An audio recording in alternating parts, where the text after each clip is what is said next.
Culture Média. Alors Yves Bigot, à la veille de son 40e anniversaire, TV5 Monde va donc parcourir un marathon audiovisuel, je le disais, à travers le monde.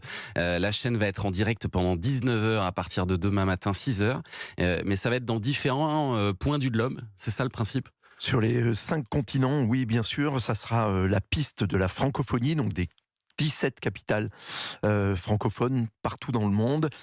Et la thématique, c'est la piste de la francophonie pour la planète. Donc voilà, pour la préservation, l'environnement, la lutte contre le réchauffement climatique, etc., qui est quelque chose qui nous préoccupe tous, où que nous soyons sur la Terre. Alors on fait ça évidemment avec les chaînes partenaires, actionnaires de TV5 Monde, donc France Télévisions, notamment à travers les stations Outre-mer Première, qui sont en première ligne face à la montée des eaux, l'érosion côtière, notamment. Donc on sera à Mayotte, on sera à Saint-Pierre et Miquelon, on sera à Wallis et Futuna, on sera à Tahiti aussi, et à Fort-de-France en Martinique.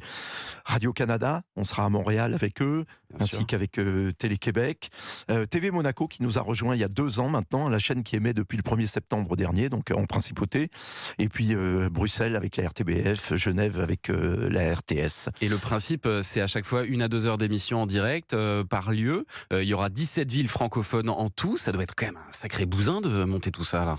Oui, tout à fait. On fait ça grâce à nos partenaires d'Intelsat, donc qui gèrent toutes les communications autour du globe. En fait, c'est la 3e fois qu'on fait cette expérience.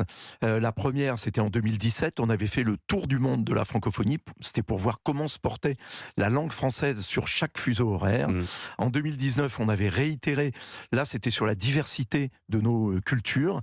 Et puis, cette fois-ci, je pense que c'est vraiment la préservation de la planète qui nous unit tous. Alors, en plus de nos chaînes qui sont nos actionnaires, on travaille avec des chaînes avec lesquelles on a l'habitude d'ailleurs de travailler un peu partout dans le monde, parfois sur de la production de films de cinéma, de séries télévisées, de documentaires, d'animation pour la jeunesse aussi parfois.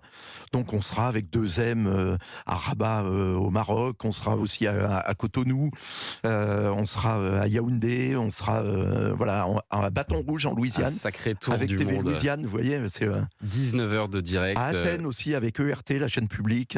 Et on va continuer à parler de cette opération particulière de TV5 Monde. Ce sera juste après la session de rattrapage de l'esprit le plus affûté de l'équipe, Jean-Luc Lemoyne. Il n'y avait pas une concurrence de dingue. Non, c'est sûr. À tout de suite sur Europe 1. Culture Média, 9h-11h sur Europe 1 avec votre invité Thomas Hill. Oui, je reçois ce matin Yves Bigot qui va bientôt fêter les 40 ans de la chaîne qu'il dirige, TV5 Monde. Une chaîne qui a démarré le 2 janvier 1984. Et vous allez diffuser d'ailleurs des témoignages d'anciens de la chaîne comme Claude Sérillon ou Karine Le Marchand, parce qu'il y a pas mal de figures du PAF connues qui sont passées par cette chaîne. Oui, bien sûr, Claire Chazal aussi, notamment, bien sûr, Guillaume Durand qui était avec nous il y a encore pas longtemps, oui, bien sûr. Et alors parfois, les gens, ils confondent maintenant TV5 Monde et la chaîne France 24. Faut expliquer que c'est pas du tout le même concept. Vous êtes une chaîne généraliste francophone, c'est ça le principe. Absolument, et on n'est pas que français, nous sommes aussi canadiens, québécois, belges, suisses et monégasques. Et par ailleurs, on représente les 88 États qui sont membres de l'Organisation internationale de la francophonie. Et vous l'avez dit, on est une chaîne généraliste, là où France 24 est une chaîne d'information exclusivement. Et nous, on est sous-titrés en 11 langues, alors que eux émettent en 3 langues.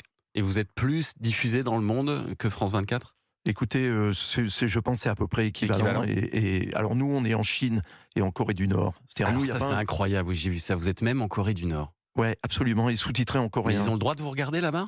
Absolument, et ça a été attesté à 2 reprises, notamment par Yann Moix dans un papier de Paris Match, qui commence par je m'installe dans mon hôtel à Pyongyang et je regarde TV5 Monde, et aussi dans un roman de Jean Echnoz qui s'appelle Envoyé spécial, où son héroïne, donc qui est une journaliste qui est kidnappée et qui se retrouve en Corée du Nord, et en fait elle n'a des nouvelles de la France que parce qu'elle peut regarder TV5 Monde en Corée du Nord. Donc aujourd'hui, il n'y a pas un pays dans le monde où il n'y a pas TV5 Monde. Exactement. Incroyable. Et alors, est-ce que vous savez où est-ce que c'est le plus regardé dans le monde ? Oui, bien sûr, en République démocratique du Congo, où on pèse 30 millions de téléspectateurs. C'est le pays francophone le plus peuplé au monde, 100 millions à peu près d'habitants. Ensuite, ce sont le Cameroun, la Côte d'Ivoire, le Maroc. Ouais. Et alors, avant de diriger TV5 Monde, Yves Bigot, vous avez dirigé d'autres chaînes, Oui. la RTBF en Belgique, France 2, France 4 aussi. Laquelle a été le plus complexe à diriger finalement? Oh là là, vous savez, la télé, c'est toujours compliqué partout. Le plus de pression, en tous les cas, bien sûr, c'est quand je dirigeais les programmes de France 2, parce que d'abord, on a la pression politique, Ouais. on a la pression des producteurs, des animateurs stars, hein, même si moi, c'était un peu mon job de gérer des stars, c'est un peu Ils sont voilà, fatigants les animateurs? ce que je sais faire. Ils peuvent être épuisants Ouais. parfois, mais en même temps, ils apportent tellement, et c'est tellement grâce à eux qu'on nous regarde et que ça marche, que c'est un job normal. Moi, je me considérais comme étant leur coach. C'est ça. En fait, et c'est toujours pour la plupart des amis, encore aujourd'hui. J'ai entendu que vous allez recevoir Thierry Ardisson, notamment, qui est Un camarade. un grand copain avec qui on travaille sur un projet, d'ailleurs, en Ah ce ouais. moment, tous les deux. Pour TV5 Monde? Pas pour TV5 Monde, non, Ah, en plus. en plus, ouais, comme ça, parce qu'on voilà, on kiffe plaisir. la musique tous Ah, les deux. oui, Donc, là. Il n'y a voilà. pas de pression d'audience sur TV5 Monde. Vous n'avez pas la pression à 9h tous les matins de Non. découvrir les audiences? Ben non, parce que déjà dans 214 pays et territoires, hein, donc c'est Ouais. et il y en a que 25 dans lesquels on calcule notre audience, hein, 62 millions de téléspectateurs. On a doublé notre distribution, on a doublé notre audience au cours des 10 dernières années, donc on progresse beaucoup, et on est aussi très regardé dans des pays plus inattendus comme l'Inde, par exemple, grâce au sous-titrage en anglais, hein, parce qu'il y a très peu de Bien sûr. francophonie Ouais. en Inde, et notre plateforme TV5 Monde Plus, par exemple, est très regardée en Espagne, en Argentine, en Égypte, en Irak même. Vous voyez, c'est toujours très surprenant de voir là où on a un impact. Est-ce que vous seriez partant pour revenir un jour à France Télévisions ou c'est inenvisageable? Écoutez, depuis que j'en suis parti, ça revient régulièrement. Voilà, je vais Ah oui. revenir à France Télé ou à France 2. Et en général, ce genre de truc, ça se fait jamais. Alors, je dois vous dire que régulièrement, on me dit quand est-ce que tu reviens diriger Europe 1. Et ça s'est jamais fait. Ça se fait Et je jamais. pense que ça se fera jamais. En fait, c'est très très rare qu'on revienne à la maison. Ouais, c'est très rare. Ouais, ouais. Il y a Bon. toujours alors, le fait qu'il y ait un désir, c'est sympa parce que ça prouve que j'ai dû laisser des bons souvenirs. Bah oui, apparemment. Mais, voilà, ça ne m'est jamais arrivé en tous les cas de revenir quelque part dont j'étais parti. Alors parfois parti volontairement, parfois Ouais. moins.